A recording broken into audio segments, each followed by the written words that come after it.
सत साहिब सतगुरुदेव की जय।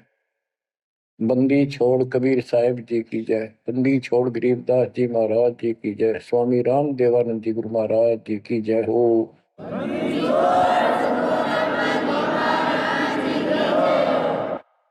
सर्व संतों की जय, सर्व भक्तों की जय, धर्मी पुरुषों की जय।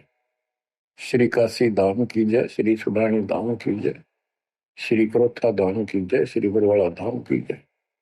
सत साहिब गरीब नमो नमो सत पुरुष को नमस्कार गो की नहीं। सुर नर मुनि जन साधु संतों सर्वस दीन। सतगुरु साहिब संत सब दंडोतम प्रणाम। आगे पीछे मत हुए तिनको जा कुर्बान। बच्चों, धन्य है आपके माता पिता जिससे जन्म हुआ। धन्य है आपके पिछले जन्मों की भक्ति और संयम। उसी के परिणाम स्वरूप आज आप परमात्मा की शरण में आए हो। लख वर्षूरा जूझ ही लख वर्षा मध्य लख वर्ती जहान में तो सतगुरु से मांगे। भावार्थ है कि आप इतने अच्छे धर्म कर्म वाले व्यक्ति रहे हो, लेकिन मोक्ष नहीं मिला। मोक्ष न मिलने का कारण परमात्मा पे अविश्वास रहा।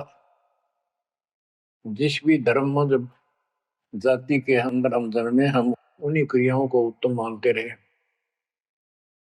परमात्मा के ज्ञान से प्रेरित होकर कुछ दिन भक्ति जरूर की, लेकिन एक से अनेक अधिक नहीं थे हम, फिर हम रह जाते थे।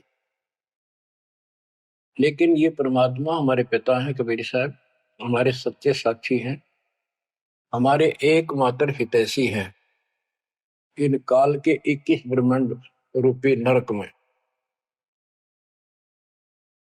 बच्चों, कबीर साहब कहते हैं झूठे सुख को सुख है ये मान रहा मनमोद, ये सकल कभी ना काल का कुछ मुख मत क्रोध। हम इस झूठे सुख को सुख मान रहे हैं। थोड़ा सा धन हो गया, कार कोठी होगी, बेटा बेटी होगी, और फिर सारा दिन बकवादों से अतिरिक्त कुछ नहीं सोचता।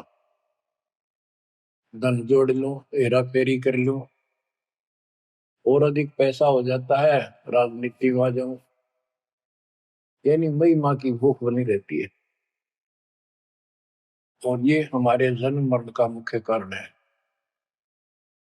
जैसे आप धर्मदास जी के प्रसंग में सुन रहे हो, कितनी तड़प थी, कितना धन था, लेकिन कुछ भी बन ले, राजा बन ले, महाराजा बन ले, सेठ बन ले, और कई गरीब निर्धन बन।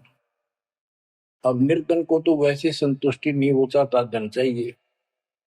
धन है तो सुख है। जिसका संतान नहीं है वो चाहता संतान है तो सुख है। कोई सेठ धनवाला सोचता है कि मुझे कोई सुख नहीं। सुख तो इन राज्य महाराजों को होता है। राज्य महाराजों को सपने में भी सुख नहीं होता। बच्चों, यह बात जिस दिन आपके हृदय में बैठ जाएगी कि ये सुख है ही नहीं, रात को भी नींद नहीं आती इन राजाओं को, नेताओं। लेकिन कुछ दिन कमांड चलती है इनकी, इसी में फूले रहते हैं। फिर ये भी सोचते हैं कि स्वर्ग में सुख होगा। स्वर्ग के राजा इंद्र, वो भी महादुखी, 24 घंटे टेंशन रहती है, कोई तप करता है और तेरे राज न छीन ना ले। स्वर्ग का राजा नीचे यज्ञ करके या तप करके बनता है, और उसमें एक शर्त होती है कि तेरे शासन के दौरान, तेरे शासन काल में यदि कोई पृथ्वी पर ऐसा तप कर लेगा जो खंड ना हो, कुछ समय निर्धारित है, और 100 अश्वमेध यज्ञ निर्बाध कर गया तो तेरी पदवी को छीन लिया जाएगा, उसको ये पद दिया जाएगा। तो बच्चों, उस राज को बनाए रखने के लिए इंद्र कति हद भी पार कर देता है, अति कर देता है, इज्जत बेइज्जती का सवाल भी नहीं रहता। एक प्रसंग आता है, मार्कंडे गोसाई तपस्या कर रहे थे बंगाल की खाड़ी में। इंद्र को पता चला कि एक साधक मार्कंडे बहुत जबरदस्त तप कर रहा है और कुछ दिनों में उसका तप संपूर्ण होने वाला है और तेरी गद्दी जाएगी। उसने अपने देवता गुप्त रूप में गुप्तचर छोड़े होते हैं। इंद्र ने अपनी पत्नी भेजी उसका धर्म खंड करने के लिए। कति अंत हो जाता है आदमी जब अपनी पत्नी को परपुरुष के पास भेजता है, यह कति गिरावट की अंत आ जाता है। इतना जलील होना पड़ता है इस राज्य को बनाए रखने में, और वो भी हार जाती है। फिर इंद्र जाता है। ये लंबी कथा है, फिर कभी बताएंगे। मार्कंडे ऋषि इंद्र की पदवी को टारगेट करके तप नहीं कर रहा था। ये ऋषि क्या करते रहते हैं, ओम नाम का जाप करते हैं और तप करते हैं। तब तो इन्होंने ब्रह्मा जी से लिया। ब्रह्मा जी कमल के फूल पर बैठे थे। जब वो होश में आए, कमल जल पे होता कमल का फूल, सब जगह जल ही जल था। आकाशवाणी हुई कि तप करो। यह आकाशवाणी उसने भगवान की मानी। 1000 वर्ष तप किया। फिर आकाशवाणी हुई सृष्टि रचो, यानी जीव उत्पत्ति करो। तो कहने का भाव ये है बच्चों, फिर बाद में इनको वेद मिले, ब्रह्मा ने वेद पढ़े। ये सारे ब्राह्मण ब्रह्मा की संतान है। इनका सबका गुरु ब्रह्मा जी है। ब्रह्मा जी ने इनको बताया ओम नाम का जाप वेद में लिखा है। बच्चों, ब्रह्मा जी ने वेदों को पढ़ा। उसमें यजुर्वेद अध्याय 40 मंत्र 15 में ओम नाम है। चारों वेदों में कहीं और दूसरा नाम नहीं, ना दोबारा ओम नाम का जिक्र है। तो इन्होंने ओम नाम तो वेदों से ले लिया और तब आकाशवाणी मान ली भगवान की ब्रह्मा जी ने। तो ऋषियों ने उसी आधार पर साधना की। मार्कंडे भी वही डड़ेड हो रहा था। उसको इतना जरूर पता था कि इंद्र का राज एक अन्य गानी ओम के जाप से ब्रह्मलोक प्राप्ति होती है। तो वो ओम नाम का जाप करता था, उधर से वो तप भी करता था। ओम नाम के जाप से ब्रह्म लोक प्राप्त होता है। गीता अध्याय 8 श्लोक 13 में गीता बोलने वाला प्रभु कहता है, ओम इति एक अक्षरम ब्रह्म विवहारं माम अनुसमरण ये पर्याति पदम देहम स याति परमाम गतिम। मुझ ब्रह्म का केवल एक ओम नाम है, जो इसका अंतिम सांस तक भक्ति करते हुए शरीर छोड़ के जाता है, वो ओम नाम से मिलने वाली परम गति यानी ब्रह्मलोक को प्राप्त होता है। ब्रह्मलोक प्राप्त होता है, ये कहाँ प्रमाण है? श्री देवी महापुराण। श्री देवी जी दुर्गा जी राजा हिमालय को बताती है। राजा हिमालय कहता है जी मुझे मोक्ष मार्ग बताओ। वो देवी का परम भगत था। देवी ने राजा हिमालय को बताया कि ओम नाम का जाप कर, इससे ब्रह्म की प्राप्ति होगी। दिव्य आकाश रूपी ब्रह्म लोक में रहता है। इति सिद्धम, ओम नाम के जाप से ब्रह्म लोक प्राप्ति है। गीता अध्याय 8 श्लोक 16 में लिखा है कि ब्रह्म लोक में गए साधक भी पुनरावृत्ति के अंदर है, दोबारा जन्म मृत्यु में आते हैं। अब जो साधना कर रहा है उसको कति उत्तम मान के कर रहा है, ना तो करे को नहीं, इच्छा ही नहीं बना उसकी। बताओ, इनको ये नहीं बता तुम कर के रहे हो, इसका प्रतिफल क्या हो। एक कथा सुनाऊं, छोटा सा चुटकुला, सच्चाई है, चुटकुला नहीं, उदाहरण। दास के पास एक बहन अपनी दूसरी बहन को लेके आई। उसका पति शराब पिया करता और रोज पीटे, झगड़ा रखे। तो जो लेके आई थी उसका पति भी इतना नालायक था। परमात्मा ने दया करी, वो सुधर गया और तगड़ी भक्ति करने लग गया, खूब सुधर गया। चर्चा होगी गांव में। तो वो बहन बोली जी मैं तो अपनी बहन को देख के आई हूँ, इसके तो सारे सुख हो गए। मैं बेटी आपके भी होंगे, आपको ये हमारी मर्यादा का पालन करना पड़ेगा। वह बोली जी मैं ये व्रत ना छोड़ दूं, 16 शुक्रवार के व्रत करती हूँ।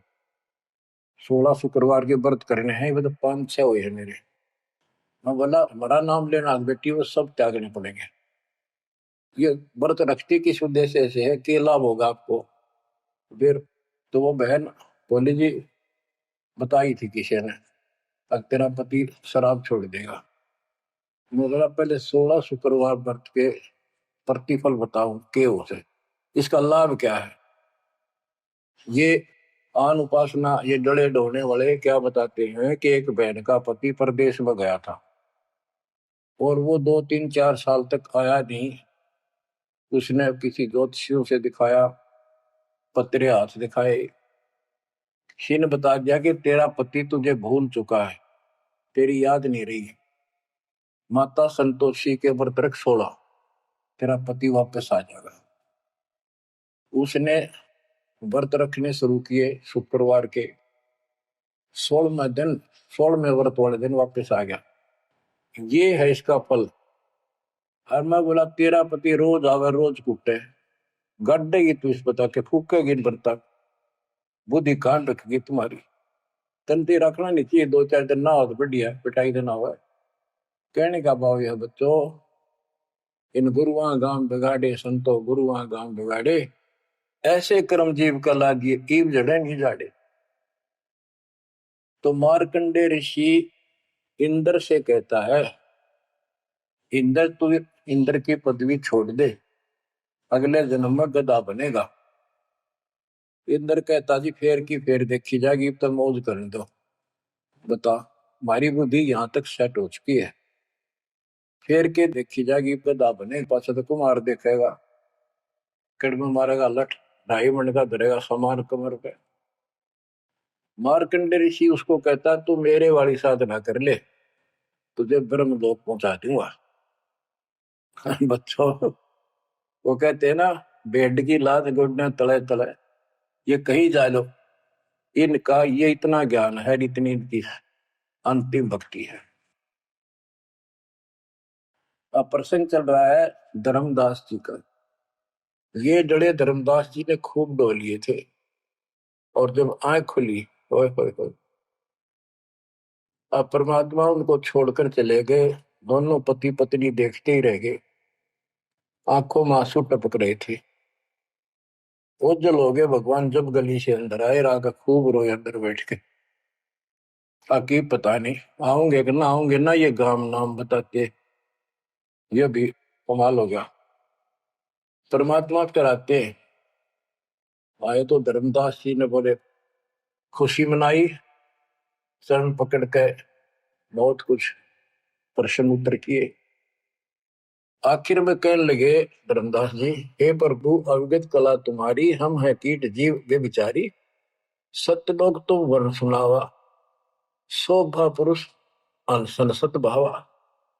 हे परमात्मा आपने सत्यलोक बताया, आपने परमात्मा की शोभा बताई, रहने वाले हंसों का भी बड़ा गजब का सुख बताया। कैसे न देश राज व आही, चित इच्छा प्रभु देखन ताई।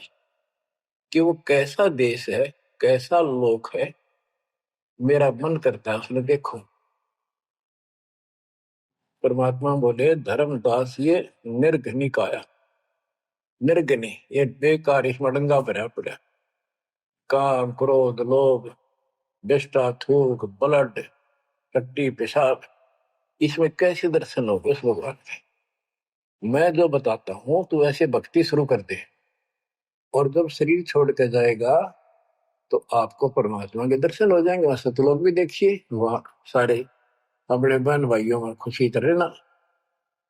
धर्मदास ये निर्गनिकाया, ये तन पुरुष दर्श के में पाया, इस तन में भगवान कैसे दिखेगा। तन ठीक का जब पूरा हो भाई, सतलोक तो देखो जाए। जब ये तेरा शरीर का समय पूरा हो जाएगा जीवन, फिर इसको छोड़ के सतलोक देख ली जाके। धर्मदास के चरण निहोरा, हे प्रभु दर्शा मिटाहो मोरा। शरण टेक प्रभु विनय होही, पुरुष दर्श बिन कल नहीं मोही।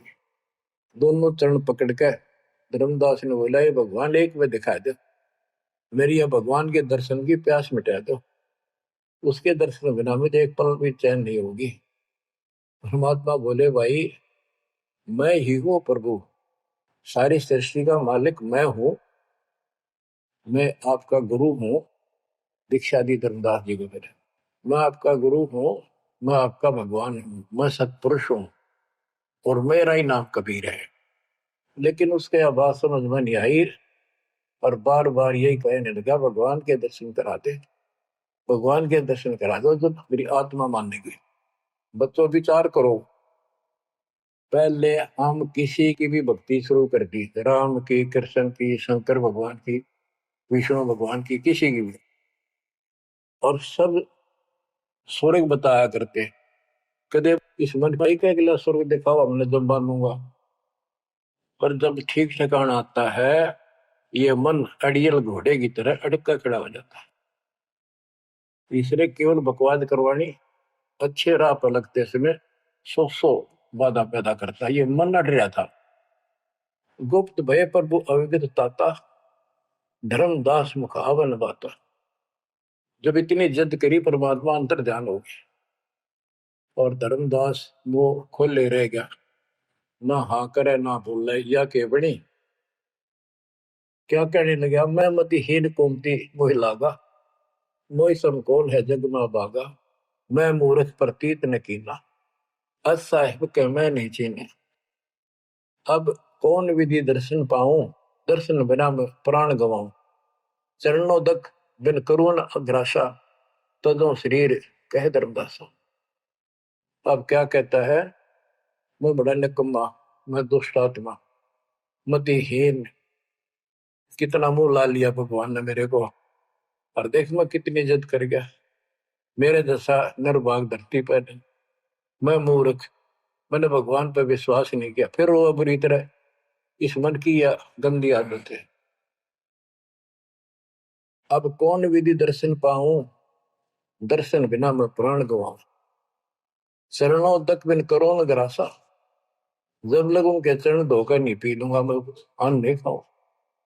तजो शरीर कह धर्मदास, नहीं तो मरूंगा।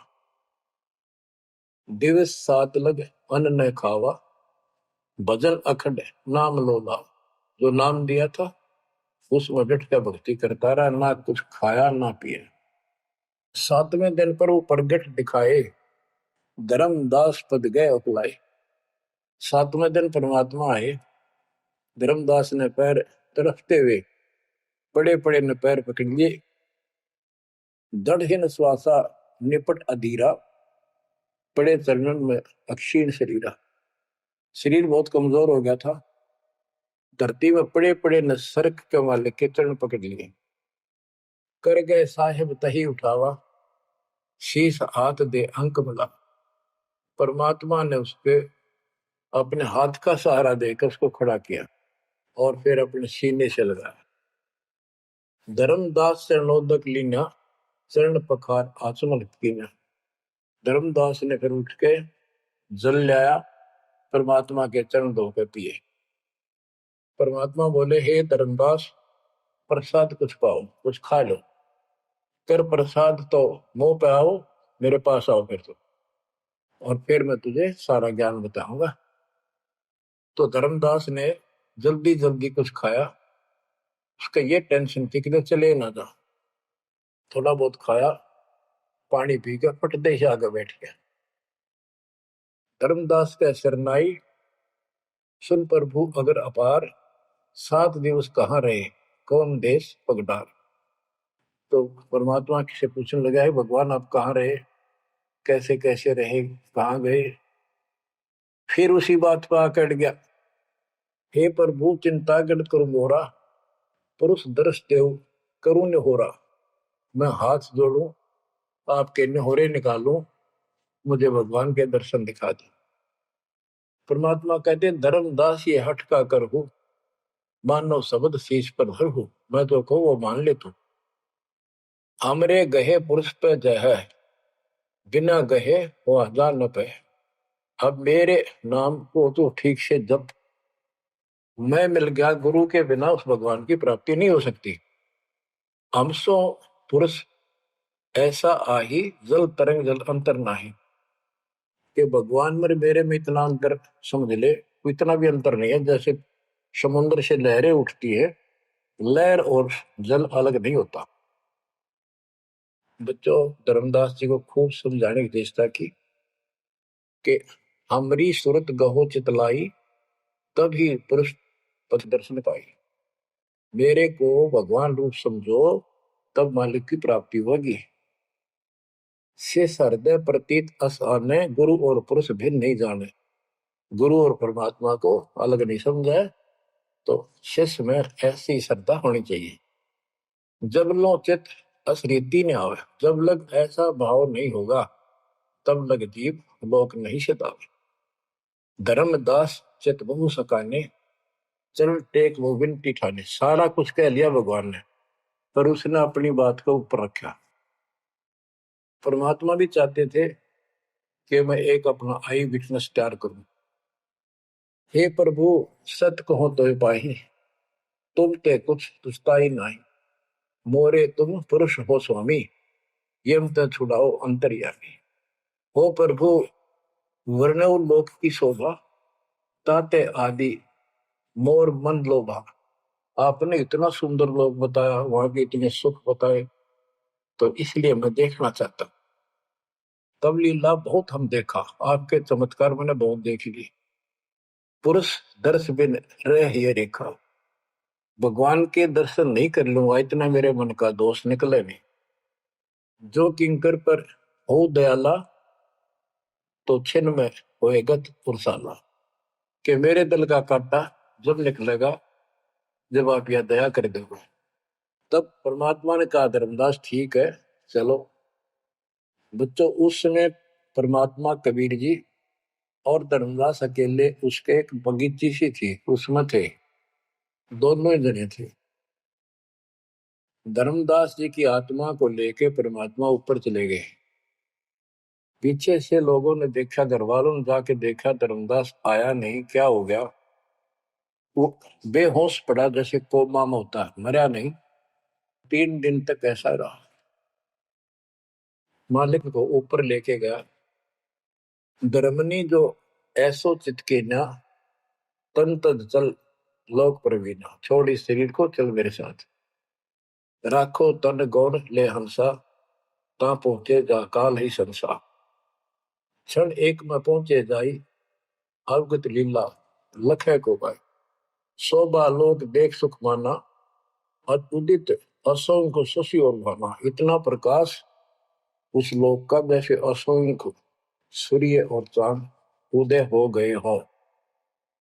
परमात्मा कबीर जी जिंदा बाबा के रूप में थे। जब सतलोक में पहुंचे, और जब उस परमात्मा के महल के सामने सतलोक में संतरी खड़ा था, परमात्मा बोले, भाइयों, मृतलोक से एक हंस आए हैं, धर्मदास इनका नाम है, और इनको वह परमात्मा के दर्शन कराओ सतपुरुष के। द्वारपाल ने एक और भगत को बुलाया और कहा, इनको सतपुरुष के दर्शन करा के लाओ, महल में ले जाओ, दरबार में। जब वो लेके चला धर्मदास जी को, बहुत से भगत और आगे हंस हंसनी, यानी जैसे यहाँ भगत कहते हैं, वहां हंस कहते हैं, भगतमती कहते हैं, वहां हंसनी कहते हैं। हंस का अर्थ है, हंस एक पक्षी है जो बुगले जैसा होता है, कति सेम टू सेम। लेकिन उसका गुण ये होता है, वो मांस मच्छी नहीं खाता, भूखा मर जाएगा, केवल मोती खाता है। अर्थात संत भगत वो होता है जो सब बकवाद छोड़ दे, केवल राम नाम के मोती सेवा सुमन दान करे, उनको हंस कहते हैं। तो काफी हंस इकट्ठे होकर आगे भगत और हंसनी भगतमती।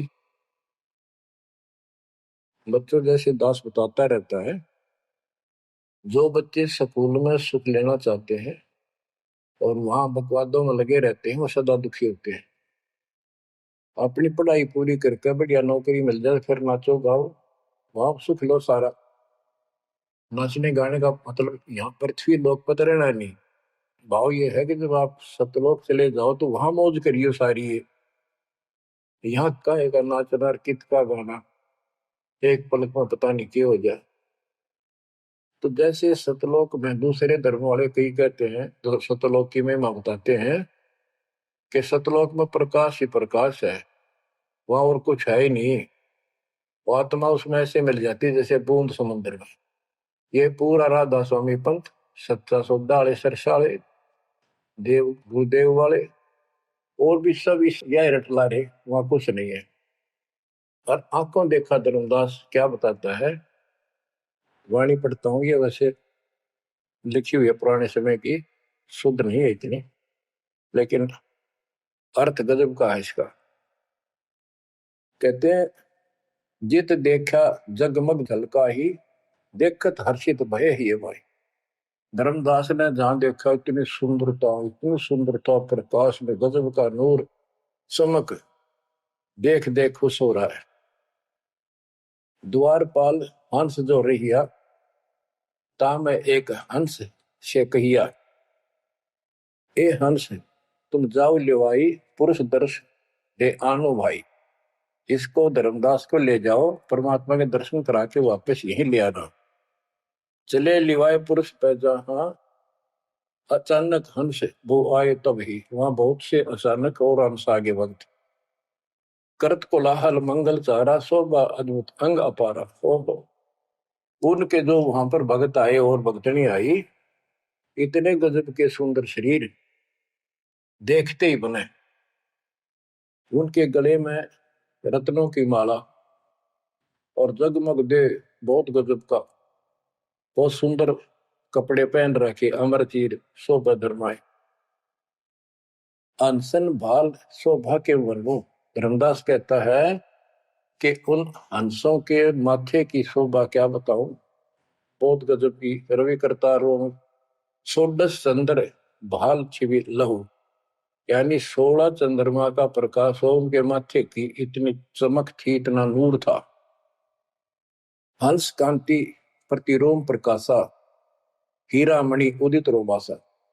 उनके शरीर की इतनी गजब की शोभा थी, प्रत्येक की रोम रोम की जैसे हीरा मोती चमक रहे हो। उनके शरीर का प्रकाश षोडश रवि, अनसन छवि मोहा, देह प्राण शुभ अमृत शोभा। उनके शरीर की शोभा 16 सूर्यों के प्रकाश जितनी थी। अब वहां भगवान के दरबार में पहुंच जाते हैं वो लेकर के, सिंहासन से भी देखत मनमोहा। ओहो, सुरती हंस अग्रानी अगाने, सत्य पुरुष सकल देखत अरसाने। वहां लेकर गए नाचते गाते हुए। जब उसने भगवान को देखा, धर्मदास जी ने, तरह गजब का प्रकाश, एक रोम शरीर के बाल की चमक, करोड़ सूर्य करोड़ चांद मिला दे। एक रोम रवि शशि कोटि सा, एक रोम की शोभा करोड़ सूर्य और चंद्रमा जैसी। पुरुष प्रकाश सतलोक अंजोरा, ताने पहुंचे निरंजन चौरा। कि उस सतलोक का इतना सुंदर प्रकाश है, वहां ऐसी व्यवस्था है कि वहां ये काल निरंजन, ये चोर नहीं जा सकता, यानी इसका वहां भय नहीं है। अब सुनो, 4-5 पंक्तियों में कमाल कर दिया। पुरुष कबीर देखा एक भाई, धर्मदास पुन रहे लज्जाई। वहां पर परमात्मा तो सतलोक का मालिक, असंग ब्रह्मांड के तकत पर सिंहासन पर विराजमान था, वो वही सूरत थी उनके साथ धरती से नीचे से आया था। ओहो, देखो ये तो लिखा कबीर सागर में, ये वो सुना रहा हूं। और वास्तविकता आपको बताई कि परमात्मा स्वयं उसको साथ लेकर गए और वो चौर करने लगे उसके ऊपर। हमने इसका रस निकालना, सारा रस निकालना है। कबीर सागर का बहुत अड़ंगा कर रखा है इन्होंने, फिर भी हमने निष्कर्ष देखना है। जब धर्मदास जी ने देखा कि ये कबीर इनका सेवक है और ये है भगवान, उसमें रूप दो थे। जब परमात्मा खड़े हुए और जिंदा बाबा वाला रूप उस तख्त पर विराजमान हुआ, बच्चों जिसको धर्मदास भगवान मान रहा था वो खड़े हुए सतपुरुष और परमात्मा जिंदा बाबा वाले वेश सिंहासन पर विराजमान थे, और वो चवर लेकर खुद परमात्मा उस कबीर जिंदा बाबा पर करने लगे। धर्मदास का आश्चर्य का ठिकाना नहीं कि अभी भगवान यो है कि ये है। इतने में वो जिंदा बाबा में समा गए जिसको वो सतपुरुष दिखाई दे रहे थे, और वो शोभा जो कि तू जिंदा बाबा वाले शरीर की होगी। अब कहते पुरुष कबीर देखा एक भाई, धर्मदास बहुत ही लज्जाई, वह मुझे प्रतीत नहीं आई, हे परमात्मा कैसी कुमुख हिम्मत छाई। धर्मदास कहता हुआ मुझे विश्वास नहीं हुआ, ये महाराज कह रहे थे भगवान मैं परमात्मा हूँ, मैं सारी सृष्टि का रचने वाला हूँ, मेरा नाम कबीर है, असंग ब्रह्मांड का स्वामी हूँ। अब धर्मदास जी कहते हैं भगवान कबीर पुरुष एक यहाँ छिपाए, सच पुरुष जगदास का है। धाये चरण गो अति सकुचाई, हे प्रभु हम परिचय तब पाई। हे परमात्मा अब आपको मैंने पहचान लिया, ये शोभा कस वहां छिपाओ और कस नहीं जग में प्रकट दिखावा। आपने ये शोभा वहां क्यों छुपा रखी है, वहां क्यों नहीं दिखाते, इसलिए लाखों ये अपनी असलियत को, आपके वास्तविक शरीर की शोभा को। परमात्मा बोले धर्मनी जो वही छवि जग जाऊं तो ही विकल निरंजन राव, यदि मैं इस शोभा युक्त नीचे जाऊं तो काल निरंजन पागल हो जाए। और मैंने उसको वचन दे रखा है कि मैं अपना ज्ञान समझा के जीव को लाऊंगा। और वैसे बच्चों परमात्मा आज हमने ले जा, हम टिक नहीं सकते वहां पर, भूल जाओ इन बातों, ये तो कहने की बातें हैं। उदाहरण देता हूँ, कबीर साहब कहते हैं हम मोहम्मद को वहां ले गए, इच्छा रूपी सतलोक निरे हो, उल्ट मोहम्मद महल उठाया, दूध धीरे थे कलमा था। यानी हम हजरत मोहम्मद जी को ऊपर लेकर गए थे कि ये समझ गया तो इन सब जो इसने लाखों त्याग कर रखे सबको बता देगा। लेकिन नीचे प्रभुता घनी हो गई थी, संगत उबत खूब हो गई थी इसकी, और उसके ऊपर प्रभुता पाके भूल गया भगवान को, नहीं इच्छा हुई तो वापस छोड़ दी। कुछ दिन पाछे आप भी मर गया और वहां प्रभुता भी रहेगी। काल का इतना अजब गजब जाल है बच्चों। तो धर्मदास जी से बोले कि आप नीचे जाओ, धर्मदास जी बोले भगवान ये वहां ना बेचो, यही रख लो मेरे दाता, इस नरक में मत दे। अब मैं नहीं जाऊं दाता वहां पर। परमात्मा बोले भी ऐसे नहीं बात सुनेगी, वहां तुम जा चिंता ना कर, मैं तेरे साथ रहूंगा और सत भक्ति दूंगा, उससे आपकी भक्ति गजब की बन जाएगी और भक्ति युक्त होकर यहाँ आएगा, वैसे यहाँ ठिकाना नहीं मिलेगा तेरे। और दूसरी बात है कि तूने सब कुछ देखा है, नीचे औरों को बता, तेरे भाई बहनों को विश्वास होगा। धर्मदास कहता है मोहे राख लियो महाराज हमसे बिगड़ी है, मोहे राख लियो महाराज हमसे बिगड़ी है, बिगड़ी है महाराज हमसे, बिगड़ी है महाराज हमसे, बिगड़ी है हमें नांगा लो महाराज, काल की नगरी है तुम्हें ना भेजो महाराज, काल की नगरी है। रोबरी तरह जैसे किसी ने आग में धकाया करे जबरदस्ती मर तो कर राख लो महाराज, हम गंदे इंसान से। अब पता चला उन सारे भक्तों ने बताया तुमने ऐसी गलती करी थी भाई, इसलिए दुख पा रही कि हमने खुद बिगाड़ी अपनी किस्मत। तुम रख लो दाता, ना वे जो मेरे मालिक पैर पकड़े रोवे। परमात्मा बोले भाई ऐसा ना कर, वापस चल और वहां पर मैं तेरे साथ रहूंगा, भक्ति कर, कोई दिक्कत नहीं आने दूंगा मैं तेरे को, चिंता ना करी, तेरे पीछे पीछे न फिरूंगा मैं। और ये सारे ठाठ मैंने दे रखे थे तेरे को वहां पर, निकाल तो सारा कचू मन निकाल दे 1 मिनट में। धर्मदास को फिर हौसला हुआ और तीसरे दिन शरीर में वापस आया। आसपास सारे रिश्तेदार भी आ गए 3 दिन में। सारा गांव क्यों सेठ था, पैसे वाला था, लोग जोरदे बैठे, ना मरता ना जिंदा, इसका क्या हाल हो गया। परमात्मा ने बताया मैं काशी में हूं, एक दुल्हे का काम करता हूं, मेरा नाम कबीर है, मेरा गुरु रामानंद जी है, स्वामी रामानंद, जो वहां के प्रसिद्ध संत हुआ करते थे।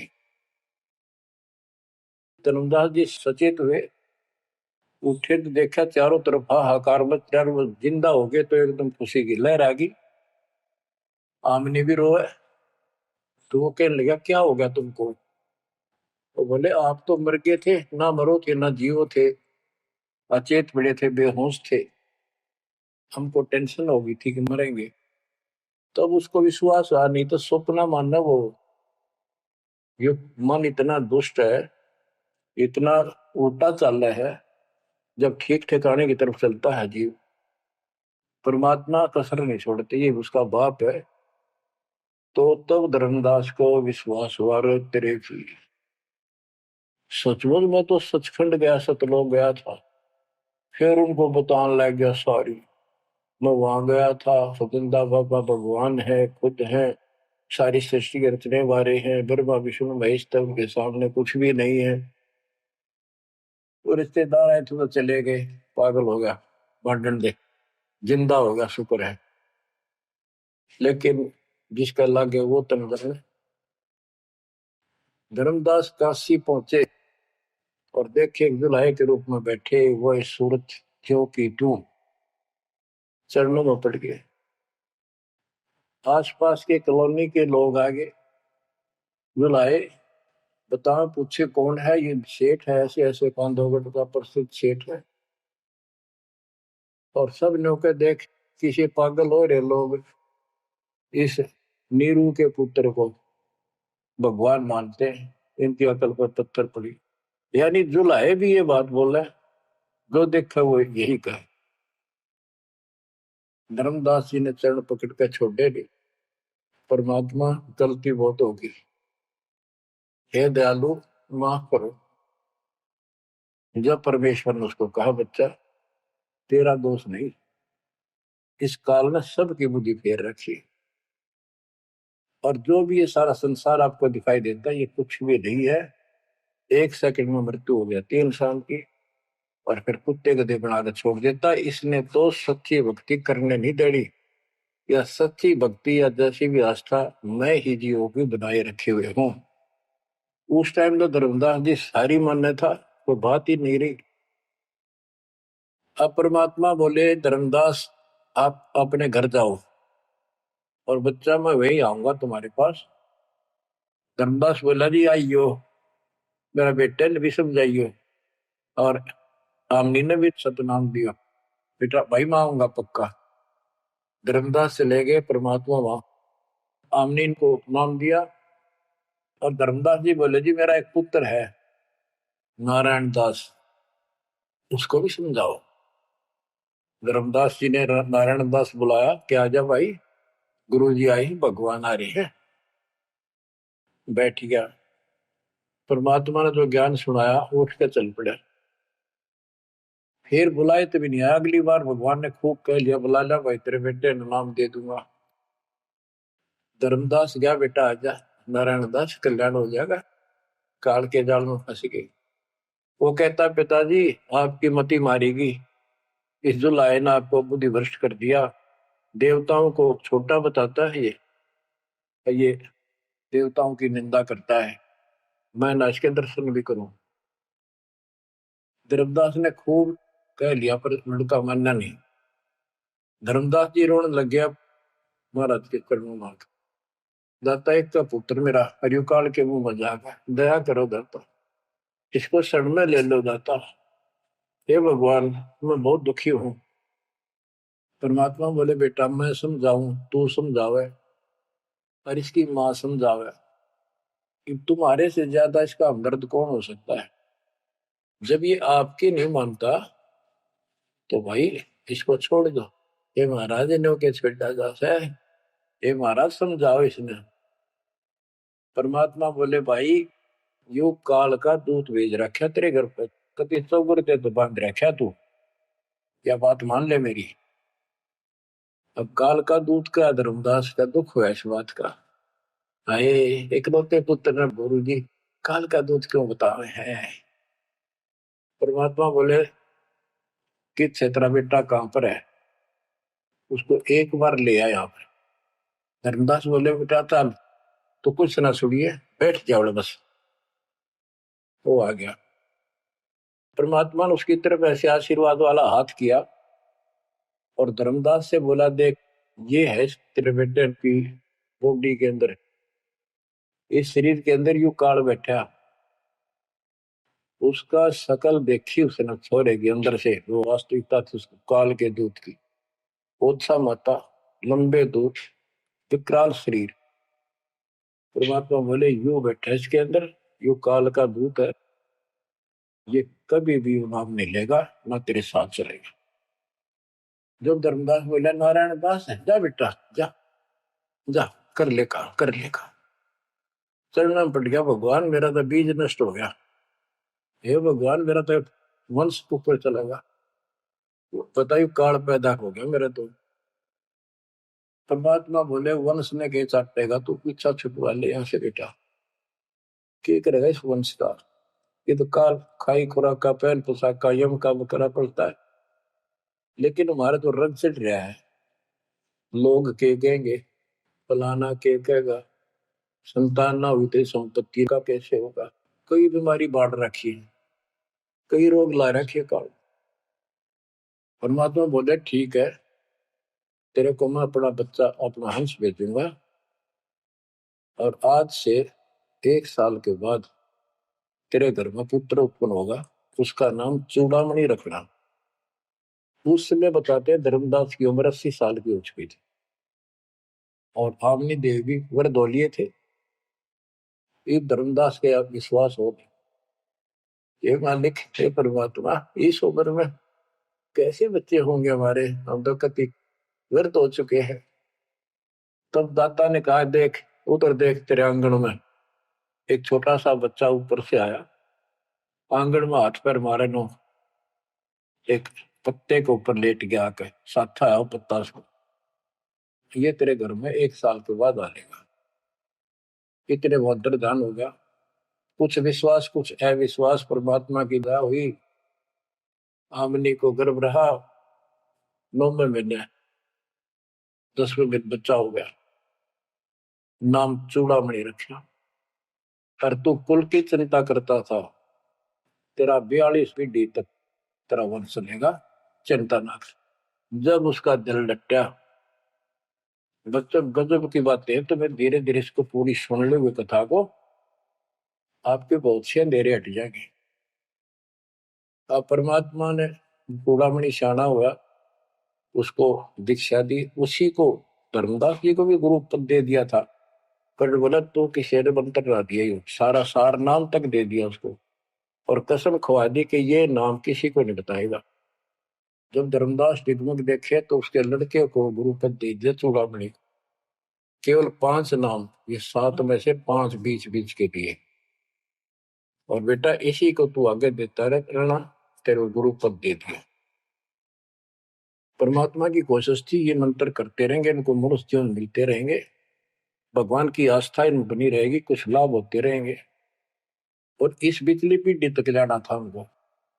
लेकिन धर्मदास को बता दिया था कि काल मेरे नाम से 12 पंथ चलाएगा, जो सारे गलत साधना करवाएगा, और तेरे वंशज तेरे परिवार वाले 6ठी पीढ़ी में जाके ये असली नाम भी छोड़ देंगे।